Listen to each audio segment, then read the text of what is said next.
আসসালামু আলাইকুম গায়েস। আজকে সকাল 11টার সময় আমি যখন বক্সিবাজার এই বড়পুষের পাশ দিয়ে যাচ্ছিলাম তখন দেখি যানজট। তারপর দেখি ভ্যানে 31 কালাতে 2-3 জন মিলে মারছে, কেউ ছাড়াচ্ছে না, সবাই চারিদিকে দেখছে।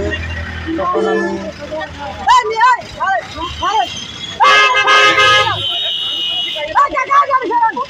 তারপর আমি তাড়াতাড়ি গাড়ি দিয়ে চলে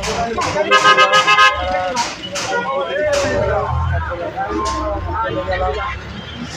আসলে মানুষ ঝগড়া লাগলে দেখার জন্য পাগল, ভিডিও করার জন্য পাগল। আমি ভিডিওটা আমার হাতে চলে আসে, কারণ আমি রাস্তায় ভিডিও করতে যাচ্ছিলাম তখন এই অবস্থা। তো সবার উপকার করবেন সবসময়, কারো কোনো মারামারি দেখলে মারতে দেবেন না, সবসময় ছাড়াই দেওয়ার চেষ্টা করবেন, আল্লাহ তাআলা তাহলে খুশি হবে।